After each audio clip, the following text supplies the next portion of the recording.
ममता चंद्रवंशी जी, super 30 Anand Kumar के लेखक Shri Biju Matthew जी, सह लेखक श्री अरुण कुमार जी, प्रभात प्रकाशन के प्रकाशक डॉक्टर पीयूष कुमार जी, कैलकुलिंग इंडिया की प्रतिनिधि सुश्री राधिका जी, मंच के संचालक डॉक्टर ध्रुव कुमार जी, आनंद जी के भाई श्री प्रणव कुमार जी, आनंद जी के परिवार के सभी सदस्यगण, प्रिंट एवं इलेक्ट्रॉनिक मीडिया के यहाँ उपस्थित प्रतिनिधिगण, बहनों और भाइयों, सचमुच यह हम सबों के लिए गौरव की बात है कि आज आनंद कुमार जी की जीवनी जो प्रकाशित हुई है उसका लोकार्पण हुआ और मैं व्यक्तिगत रूप से गौरवान्वित महसूस कर रहा हूं कि लोकार्पण के समारोह में मुझे भी उपस्थित होने का मौका मिला। आनंद जी का जो काम है उससे मैं बहुत जमाने से परिचित हूँ। सुपर 30 का इन्होंने जो प्रयोग प्रारंभ किया संभवतः 2002 में, और पहली बार इनके कार्यक्रम में 2006 में मुझे शामिल होने का अवसर मिला और उसके बाद के एक कार्यक्रम में जब हम आए तो सुपर 30 के 30 स्टूडेंट IIT की परीक्षा पास कर दी। तो मुझे आज भी याद है कि हम लोगों ने कहा था 30 आउट ऑफ 30, यही है सुपर 30। उस समय हमने इनके बारे में यही बात की। ये तो एक अभिनव प्रयोग है और इसको न सिर्फ अपने राज्य के लोगों ने बल्कि पूरे देश के लोगों ने, और सिर्फ देश के लोगों ने ही नहीं बल्कि देश के बाहर दुनिया के अनेक मुल्कों में इसे सराहा गया, लोगों ने इसको वॉच किया। इंस्टीट्यूट खोलना, इंस्टीट्यूट चलाना, यह काम बहुतों ने किया। बहुत अच्छे इंस्टीट्यूट स्थापित किए गए, इंस्टीट्यूशन स्थापित किए गए देश में, दुनिया में, लेकिन क्या कारण कि बिहार में एक व्यक्ति ने ऐसा काम किया कि पूरब से लेकर पश्चिम तक दुनिया के हर हिस्से से लोगों ने इनके काम को आकर खुद देखने की इच्छा प्रकट की और जिन लोगों ने इनके काम को देखा वो इनके मुरीद बने और सब जगह इनके काम की चर्चा हुई, प्रशंसा हुई। आज बीजू मैथ्यू जी जैसे व्यक्ति इतना प्रेरित हुए कि उन्होंने इनके संघर्ष की गाथा लिखा दी। अरुण जी जाने वाले पत्रकार हैं, शिक्षा के क्षेत्र में बराबर ये लिखते रहते हैं हिंदुस्तान टाइम्स में, और मैं तो व्यक्तिगत रूप से सबका पढ़ता रहता हूँ, लेकिन खास कर इनका मैं जरूर पढ़ता हूँ, खास कर एजुकेशन के बारे में जरूर की। और ऐसे तमाम लोग प्रभावित थे और किस प्रकार के बच्चे आज IIT कंप्लीट कर रहे हैं,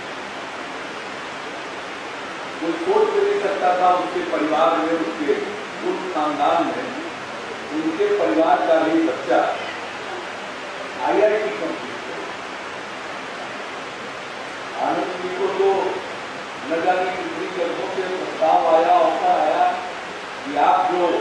अपने बलबूते पर इस काम को करते हैं, हम लोग इसमें आर्थिक मदद देना चाहते हैं। आप काम को और बढ़ाइए, ज़्यादा बच्चों को इस प्रकार से और पढ़ाइए, दूसरे राज्यों में अपने सेंटर खोलिए, न जाने कितने प्रस्ताव आए। लेकिन उन्होंने कहा कि जो इसकी विशिष्टता है, इसकी जो खासियत है, उसको हम कभी समाप्त नहीं करेंगे और हमें किसी की सहायता नहीं चाहिए, न सरकार की सहायता चाहिए, न किसी व्यक्ति की, न किसी उद्योगपति की, न किसी भी संस्था। तो अपने आप में ये कोई मामूली संकल्प नहीं, और आज जब संकल्प पर कायम रहे हैं, उसी का परिणाम है कि इनके खासियत की चर्चा हो रही है। हम लोगों को तो बहुत अच्छा लगता है सुनकर। ये समाज के बारे में तो सब लोगों को मालूम है, मेरिट पर भी एकाधिकार इस समाज में की मान्यता रही है। अब आप बताइए, इन्होंने अपने परिवार की कहानी सुनाई, लेकिन ये नहीं भी सुनाते तो ज्यादातर लोग परिचित है। क्या संघर्ष करना पड़ा है इनको अपनी पढ़ाई के लिए। इंग्लैंड जा सकते थे, नहीं जा पाए, और कुछ कर सकते थे अगर साधन होता, लेकिन नहीं कर पाए। लेकिन जो साधनहीनता के कारण इनको अपने जीवन में कष्ट झेलना पड़ा, कठिनाइयां इनको रास्ते में आई, इन्होंने यही संकल्प किया था कि हमारे जैसे जो दूसरे हैं, इस भूमि के जितने युवा हैं, उनके जीवन को अगर हम बेहतर बना सकें अच्छी शिक्षा की ओर प्रेरित करके, तो वो सबसे बड़ी बात है। ये कोई मामूली बात नहीं। और लोगों के मन में ऐसी कोई बात नहीं है, लेकिन क्या कारण है कि एक आनंद कुमार के ही मन में ये बात आई। इनका जो अपना अनुभव था, जो कुछ उन्होंने सुना था, जो इनके अपने अनुभव से उसके आधार पर उन्होंने सीखा। आज जो इनका नाम हो गया कि ये चाहते उससे बहुत धन संपत्ति अर्जित करके शिक्षा को मिल गई थी और इन चीजों पर ध्यान नहीं देते। आज भी उसी प्रकार से अपने मुहिम को ये जारी रखते हैं जिस प्रकार से शुरुआती थी। और यही कारण कि सब लोग इसको सराह रहे हैं, जिस पृष्ठभूमि से आते हैं। लोगों को यकीन नहीं होता। मैंने कहा कि मेरिट की बात है, मेरिट तो सब जगह है। ये जो सिद्धांत लोग देते रहे हैं कि मेरिट तो किसी जगह पर है, और आप देख लीजिए एक व्यक्ति कितना मेरिटोरियस है, कितना मेरिट है कि अकेले एक व्यक्ति ने आज सैकड़ों बच्चों को IIT पहुंचा दिया। सैकड़ों की कम, हजारों को पहुंचा दिया, और सिर्फ पहुंचा नहीं दिया, जो प्रेरणा लोगों ने ग्रहण की। सबसे बड़ी चीज होती है ऐसा काम करना जिससे लोग प्रेरित हैं, इनके काम से लोग प्रेरित हैं। और अभी शिक्षा मंच के संचालक भाई, अब तो ये बिहार की पहचान बन गई। हम अगर अपने प्राचीन इतिहास की ओर जाए तो इस बिहार की धरती जो आज बिहार इलाके को बिहार के नाम से जानते हैं, उस इलाके में तो एक से एक विभूतियां पैदा हुई। लेकिन अब आज के युग में देखते कि किसने कुछ किया है, ये कोई राजनीति में नहीं है, उद्योग जगत में नहीं है, साधन नहीं है, और तब भी अपने बलबूते पर, अपने मेरिट के बदौलत ये कहाँ पहुंचे हैं और कितनों को कहाँ किस ऊंचाई पर पहुंचाया। तो सबसे बड़ा मेरिट तो यही है। कौन चाहता है कि मेरिट पर भी कोई मेहनत नहीं हो? मेरिट तो कहीं भी हो सकता है। इसलिए जो सबसे बड़ी बात है, शिक्षा का प्रबंध सबके लिए होना चाहिए। और जब शिक्षा का प्रबंध, और शिक्षा का ही प्रबंध नहीं, मैंने जो काम शुरू किया, मैंने जब काम संभाला तो मेरे सामने उस समय की चुनौती थी कि लगभग 12.5% बच्चे स्कूल का मुंह नहीं देख पाते। आउट ऑफ स्कूल चिल्ड्रन की संख्या जो 12.5% थी, मेरे सामने उस समय की सबसे बड़ी चुनौती थी कि हम सभी लड़के लड़कियों को स्कूल तक पहुंचा दें। हमारी उस समय की वही चुनौती। और हम लोगों ने पहुंचा दिया। आज आपको मालूम है कि मात्र 0.86% बच्चे स्कूलों के बाद, अब लगभग सभी बच्चे स्कूल पहुंच गए। अब प्रश्न आता है क्वालिटी एजुकेशन। अब जब पहला कदम था वो पूरा हुआ, दूसरे कदम पर काम करना और क्वालिटी एजुकेशन के लिए तो सीखना चाहिए आनंद जी के प्रयोग। ये प्रयोग कितना कारगर होगा, तो क्वालिटी एजुकेशन पर जाना बेहतर हो। वैसे क्वालिटी शिक्षा के क्षेत्र में गुणवत्ता एक ऐसा प्रश्न है कि ये दुनिया भर में, आप जानते हैं अमेरिका की सबसे बड़ी पूंजी क्या है? सबसे बड़ी पूंजी उनके ज्ञान, और सबसे अधिक धन जो अमेरिका को मिलता है लगभग 35%। धनार्जन जो होता है अमेरिका में सबसे मजबूत देश माना जाता है, वो होता है इंटेलेक्चुअल प्रॉपर्टी। अमेरिका 35%। उस अमेरिका में भी एजुकेशन के क्वालिटी पर बहस होती है, क्योंकि ग्रेजुएशन तक की संख्या का वहां भी बड़ा ही आज ठीक नहीं है, तो वहां भी क्वालिटी पर चर्चा होती है। क्वालिटी पर चर्चा हमारे यहाँ भी होगी। अब बेहतर शिक्षा लोगों को मिले इसका प्रयत्न करें, और इसकी कोशिश हम लोग कर रहे हैं, सबको मिले। बिहार के बच्चों को देखिए, यहाँ इंस्टीट्यूशन की कमी, और उसके चलते बिहार के बच्चे देश के कोने कोने में जाए, हर तरह की पढ़ाई करने जाए। एक बार हम उड़ीसा गए भुवनेश्वर, वहां से कॉलेज में हमने देखा कि भाई इतनी बड़ी संख्या में बिहार के स्टूडेंट। उस समय मैं सांसद था, तो मुझे जानकारी मिली कि भाई कहाँ भी पढ़ने आते हैं बिहार के बच्चे, उड़ीसा आ रहे हैं पढ़ने, कहाँ नहीं जाते। जब हम केंद्र में मंत्री थे तो हमको आंध्र प्रदेश, महाराष्ट्र कहीं भी जाते थे तो कोई इंस्टीट्यूशन के बाहर बच्चे खड़े रहते थे और रोक करके हमको दरखास्त देते थे कि ये ट्रेन चलवा दी, उसका स्टॉपेज दे दीजिए ताकि बिहार जाने में सहूलियत हो। तो हर जगह हमने देखा कि बिहार के बच्चे देश के कोने कोने में पढ़ने के लिए जा रहे हैं। तो हमारे संस्थाओं की भी कमी।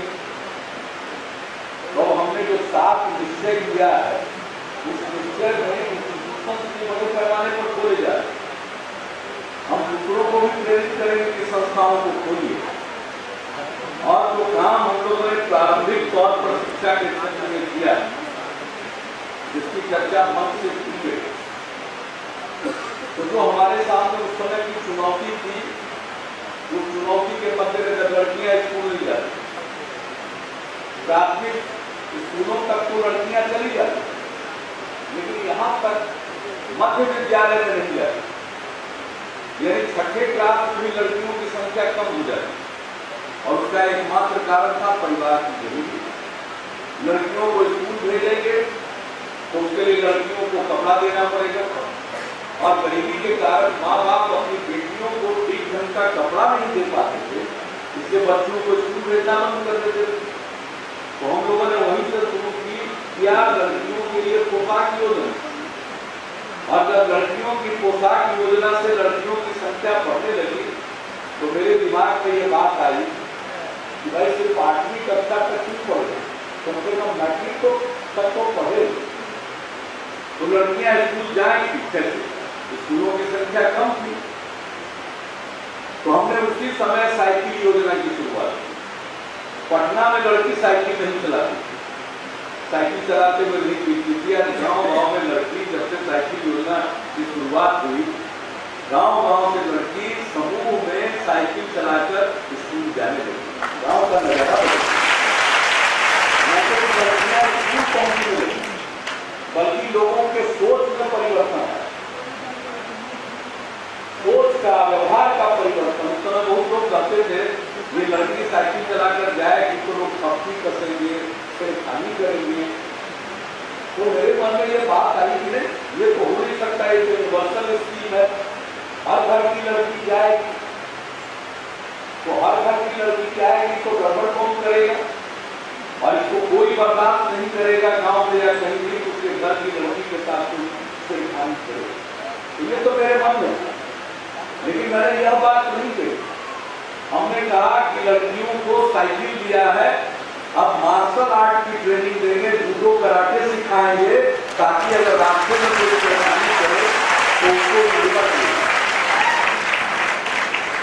और ये उत्साह है, अब लड़कियां स्कूल जाने लगी साइकिल चलाकर, तो जगह जगह हम जाने लगे, तो लड़कों ने कहना शुरू किया कि अंकल कुछ हम लोगों पर भी ध्यान तो हमने कोई लड़कों के लिए साइकिल योजना चला। आज लड़के लड़कियों को साइकिल योजना का लाभ 1,70,000 मात्र 9वीं क्लास की लड़की थी जब हमने योजना की शुरुआत की थी 2007 में। आज लड़कियों की संख्या बढ़कर हो गई है 9वीं क्लास में लगभग 8.5 लाख। कितना बड़ा पोर्टल बचा है।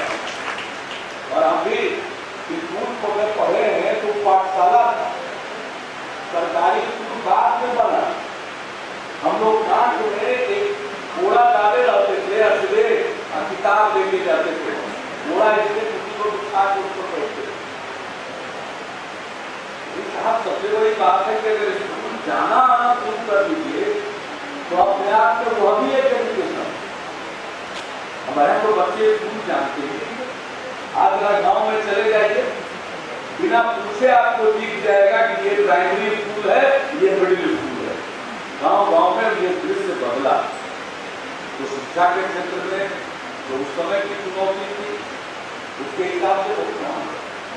और जो लड़कियों के लिए साइकिल योजना, इसकी चर्चा तो न जाने कहाँ हुई। लोग बाहर के यूनिवर्सिटी से, विदेशों से इसके बारे में अध्ययन कर लिया और उसके बारे में लोगों ने लिखा और अध्ययन करके यह लिखा कि दुनिया के जिन इलाकों में शिक्षा के क्षेत्र में पिछड़ापन है, उन इलाकों के लिए साइकिल योजना बहुत जरूरी योजना है।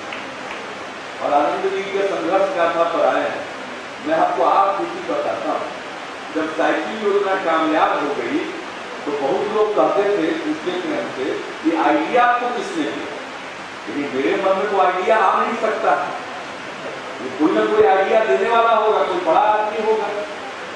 हम लोगों को कहाँ से आइडिया आ जाएगा? हम लोग की तो ऐसी है नहीं कि हम लोग के दिमाग में कोई नया आइडिया आएगा कि भाई ऐसा कोई काम कर दो जिसके सहारे इतना बड़ा परिवर्तन आ जाए। यह लोगों की है सोच।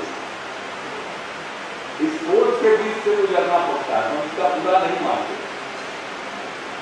हंसते थे और एक बार हमने इसके बारे में लोगों को जानकारी दी, इसके आइडिया कहाँ से आया।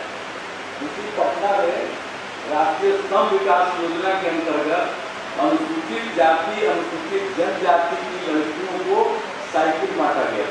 कार्यक्रम का भारतीय नृत्य कला मंत्री को सभा हुआ। अब तो हमने लड़कियों को लाइन में देखा साइकिल के साथ, वो दृश्य मुझको इतना आ गया कि मैंने उसी समय साइकिल का दाम ये सब पूछना शुरू किया। तो लिमिटेड के लिए था, एक खास योजना में दिया गया था लोग। और वहां से निकलने के बाद सरकारी आवास पहुंचने तक भी हमने अधिकारियों को अब सबको बुला लिया और पूछना शुरू किया कि अगर सब लड़की को साइकिल दिया जाए तो कितना पैसे की जरूरत है। और उस दिन से तय हो गया कि भाई हर लड़की को 8वीं कक्षा 9वीं कक्षा से हम साइकिल देंगे। 1,70,000 वही जिसकी चर्चा की लड़कियां निकली। और ये जब योजना लागू हुई तो इसका क्या असर हुआ है ये सबको मालूम। आज जो प्रभाव उसकी चर्चा हम लोग कर चुके, तो आनंद कुमार जी को जो चर्चा कर रहे थे, अपना कौन धमकाता था, कौन क्या करता था, टाउन खींचने की कोशिश करेगा, तरह तरह की बात करेगा, इन सब चीजों से नहीं जमाना। और यही सीखने वाली चीज है, सीखिए। आप सब लोग जो बैठे हुए हैं अधिकांशता उनकी पृष्ठभूमि वाले हैं। आप भी जब आगे बढ़िएगा तो बहुत टाइम खींचने वाले लोग मिलेंगे। घबराना नहीं, हौसला बुलंद रखना, मन को मजबूत रखना। और जो घबरा जाता है वह तो फिसल जाता है।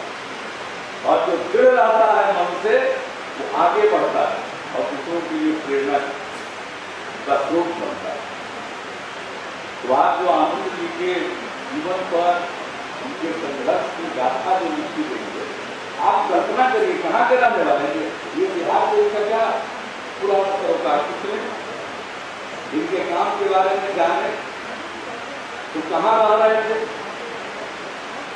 भारत के किस हिस्से में जन्म लिए थे, और ये प्रेरित हुए और आकर यहाँ बार बार आने लगे और उन्होंने कहा कि मेरा तो बिहार सेकेंड होम हो गया। तो ये मामूली बात नहीं, मैं इसके लिए आपको साधुवाद देता हूँ, करता हूँ कि आपने बिहार को सेकेंड होम बनाया। बहुत लोग बिहार की सभी बदनाम करते हैं, सभी खराब करने की कोशिश करते हैं। पूरी की पूरी आज आप देख लीजिए काम हो रहा है, अच्छा अच्छा काम इस बिहार में हो रहा है, इस पर नजर कम है। कोई एक घटना घट जाए तो आप देखिए कोई सब कुछ वही है, देखते नहीं है कि छवि क्या होती है, किसकी छवि बिगड़ती है, पूरे बिहार की छवि बिगड़ती है। बड़ी मुश्किल से इस बिहार की छवि सुंदर हुई है, ठीक हुई है। पहले बिहार के लोग जो बाहर काम करते थे उसको लोग हेय दृष्टि से देखते थे। आज बिहार का आदमी बिहार के बाहर जाता है, उसको कोई हेय दृष्टि से नहीं देखता। इतना बड़ा परिवर्तन आ गया। लेकिन कुछ लोग हैं जिनको बिहार की शोहरत, बिहार का काम, बिहार का नाम पछता नहीं। तो क्या कीजिएगा, जो ह्यूमन बीइंग का इवोल्यूशन हुआ है वो है ही विचित्र। हर तरह के लोग आपको मिलेंगे। अब जैसे शराबबंदी हुई तो ज्यादातर लोग खुश हैं, न सिर्फ महिलाएं खुश, पुरुष भी खुश, गांव में भी खुश, शहर में भी खुश। लेकिन कुछ पढ़े लिखे और साधन संपन्न लोग, सब नहीं, सारे पढ़े लिखे और साधन संपन्न लोग नहीं, उसमें भी अधिकांशतः लोग खुश है। लेकिन कुछ लोग ऐसे हैं उनको खराब लगता है, तो खराब लगता है तो ऐसा पटकनी देने की कोशिश करेंगे जिसका कोई ठिकाना नहीं। लेकिन हम लोगों की पृष्ठभूमि बहुत साधारण है, हम लोगों की तमन्ना कोई बड़ी नहीं। आज यहाँ पहुंचे हैं तो कोई सोच करके थोड़ी पहुंचे, यहाँ पहुंचना है तो इसकी ख्वाहिश नहीं थी। मैं तो अपनी बात बताता, राजनीति में आ गया, संघर्ष करते करते 2 चुनाव हारने के बाद विधानसभा का चुनाव जीत लिया, लोकसभा में चले गए। मेरी कोई ख्वाहिश नहीं। कभी कभी मन में एक ही ख्वाहिश आती थी कि एमपी बने। एक बार मेरे मन में बात आई थी कि हम भी एमपी बने, और किसी ख्वाहिश आई, मिनिस्टर बने, चीफ मिनिस्टर बने। अब आजकल का मेरा अच्छा से मजाक उड़ा रहा है बढ़िया, मेरे ऊपर लिपा पोती जो कर रहा है ये कहाँ से करेगा। अरे हम बनना चाहें तो नहीं पता, बनना चाहो या नहीं बनना चाहो, तुम्हारा चेहरा ऐसा बिगाड़ देंगे, क्या मतलब है, क्या फायदा, हम पर कोई असर नहीं पड़ता, हमारे काम पर कोई असर नहीं पड़ेगा।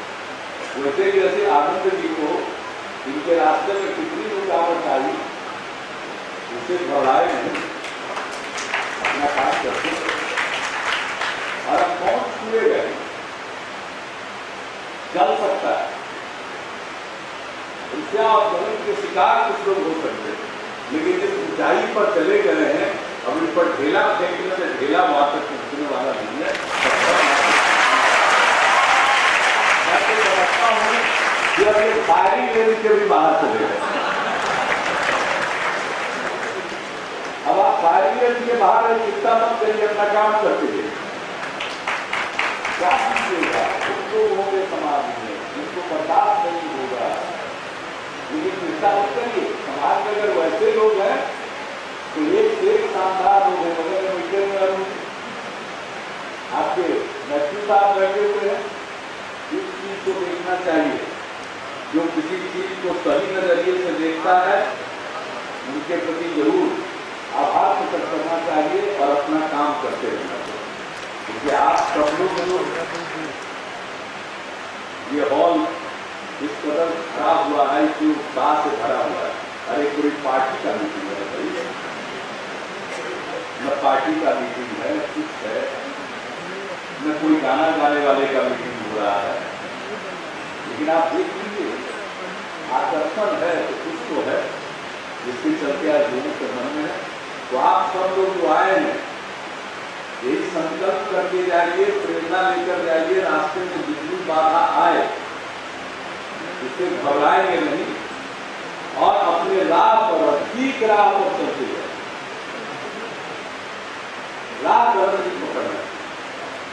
अगर आनंद कुमार जी अपने रास्ते रास्ते से भटकते या बहुत लोग जो बहुत इधर उधर करते रहते हैं, ये एक आप भी इधर उधर का काम करते रहते को कोई जीने देता है। आज वो तरह तरह का काम करके आनंद से ज्यादा काम करते रहते हैं।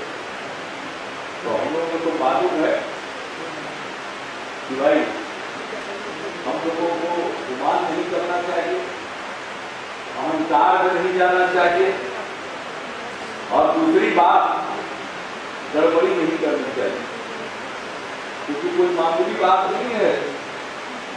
समाज के हर तबके को सम्मान मिलेगा, इज्जत मिलेगी, लोग आगे बढ़ेंगे। आज देश इतना क्यों पिछड़ा? इसलिए कि यहाँ तो वर्ण व्यवस्था इस प्रकार से लाई गई, देश हारा है। ज्यादा तो हारा ही है, इतिहास बता करके देखिए ना, हारता ही रहा है, हारता ही रहा। उसका क्या कारण? सब लोगों की भागीदारी नहीं थी। कुछ ही लोग देश की रक्षा कर सकते हैं और शासन चला सकते हैं, ये सवाल। पर कुछ ही लोग सकते हैं। इसके ज्ञान के क्षेत्र में भी सब कुछ होने के बाद कालांतर में हम पीछे हो गए, हमसे आगे दूसरे लोग हो गए। ये ज्ञान का केंद्र था, दुनिया को ज्ञान का संदेश देने वाला किसका था? इसलिए कि ये सब काम को सिमटाया गया। और आज जब लोकतांत्रिक समाज है, सबको पढ़ने का अधिकार है। तो आनंद जी पढ़ कैसे पाते हैं और पढ़ा कैसे पाते? तो आप सोच लीजिए, तब आपको पढ़ने का मौका मिला है, पढ़ाने का मौका मिला है, तो इससे सबक सीखिए और अपना ज्ञान दूसरों को बांटिए। यहाँ तो लोगों को ज्ञान था, बांटते नहीं थे।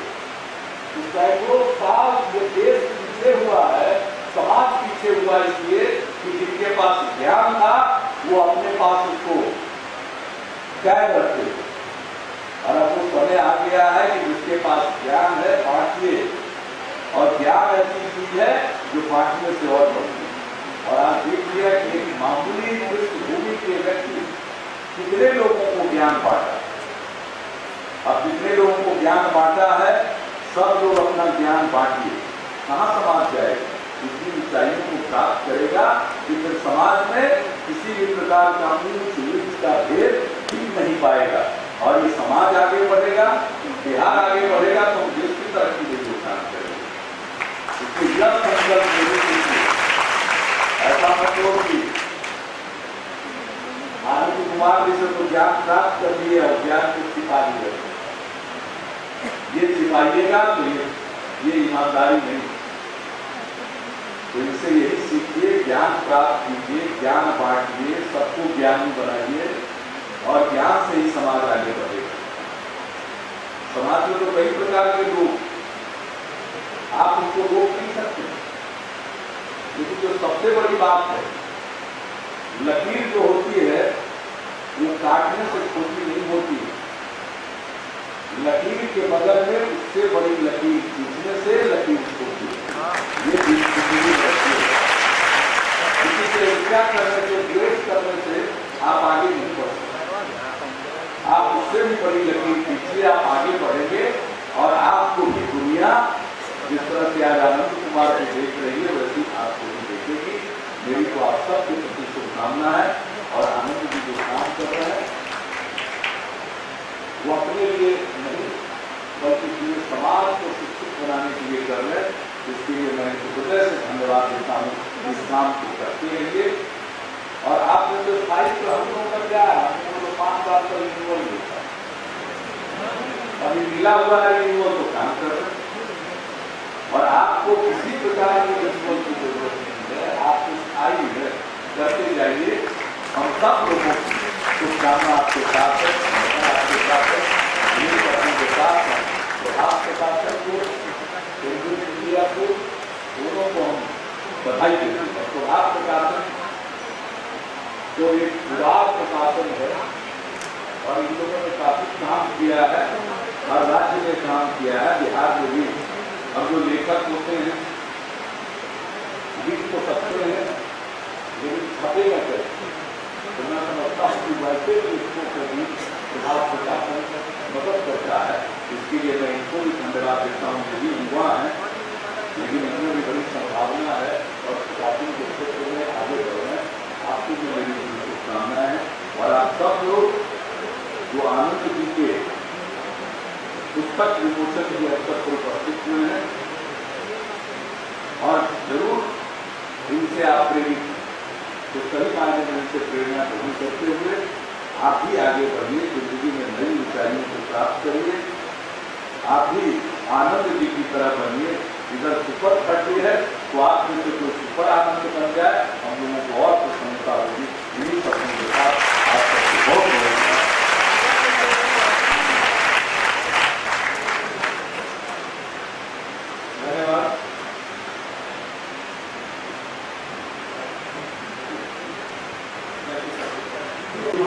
One is Pranav Kumar, Anand Kumar's brother. He has spent a lot of time with his family members. He put a lot of effort. Please give a big round of applause for Pranav Kumar. And before I came to Patna, the first person that I met in Delhi was Piyush Kumar of Prabhat Publication. He was wonderful and gave me a lot of encouragement. And thank you so much for doing a wonderful job with the Hindi version. Thank you. बिल्कुल सही कहा आपने।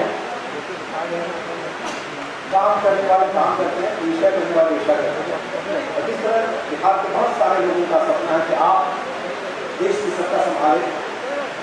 हम लोग का भी एक सपना है इसी तरह का कार्यक्रम आयोजित हो, आनंद जी को हम सब सम्मानित करें। लेकिन तब जब आनंद जी को अंतर्राष्ट्रीय स्तर के कई पुरस्कार, मैक्सिस में नोबेल वगैरह पुरस्कार मिले, तब वो दिन आनंद जी तरह से अपने कदमों के साथ आगे बढ़ रहे हैं, सभी कदमों के साथ आगे बढ़ रहे हैं। वो मंजूर ग्रुप जी है जब इस बिहार को मैक्सिस से और इसके कई समान कर इसमें शायद सबसे बड़ा नोबेल पुरस्कार होगा जो बिहार के हिस्से में आएगा। एक जोरदार तालियों के साथ हमने नीतीश कुमार का आनंद जी का अभिनंदन। आनंद की संघर्ष गाथा देखी है, पढ़ी है, जोरदार तालियों के साथ आनंद जी की माता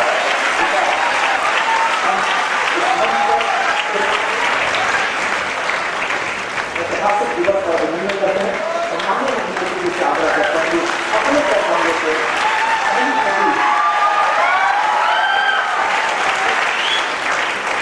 माता जी को भेंट कर रहे हैं। एक जोरदार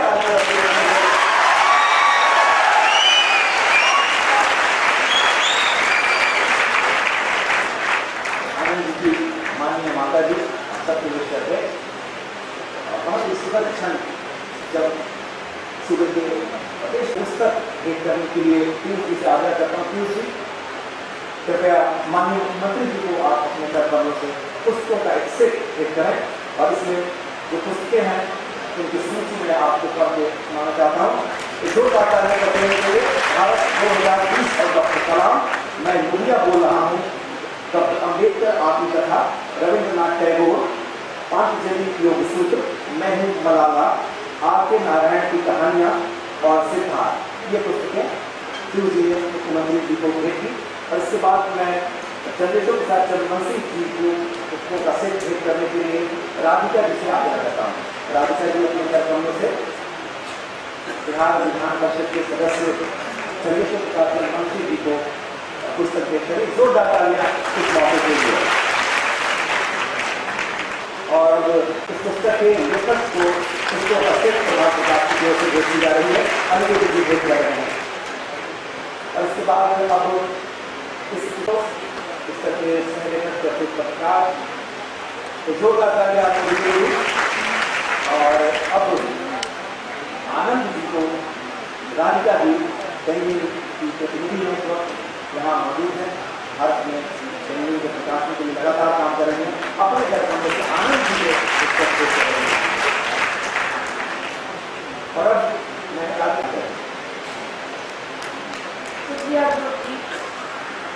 I would just like to say that it's absolutely wonderful to see Patna and Bihar and to see the warmth and the enthusiasm that you all have. First of all, I would like to say that Penguin Random of India is honored and absolutely privileged to publish the biography of Anand Kumar. It's not every day that we see a book like Super 30. Being a part of Penguin, I've seen many authors, exemplary authors, unique ideas. But I doubt I'll ever work on a book as special as Super 30 and a personality as extraordinary as Anand Kumar. He's not only a great teacher. I'm sorry, I've learned no mathematics from you, sir, but I've learned lessons which I will remember for the rest of my life. I would also like to thank Honorary Chief Minister of Bihar, Kumarji. So, as a small citizen, I would like to thank Chandraveshi and Arun Kumarji for being absolutely wonderful for being present and making this room more enthusiastic and wonderful. Thank you so much to you all for being here. I urge you all to go out there and tell all your friends, family and social networks about this book. We are so proud here in Bihar today to bring to the inspirational story that this man has written. Thank you.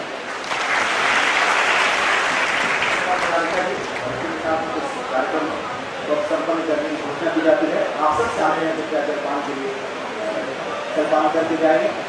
इकट्ठे से सब लोग धन्यवाद, नंदू जी का धन्यवाद, आनंद जी का, विजय जी का, और आप सब का भी इस कार्यक्रम में शिरकत करने के लिए, कीमत देने के लिए बहुत बहुत धन्यवाद।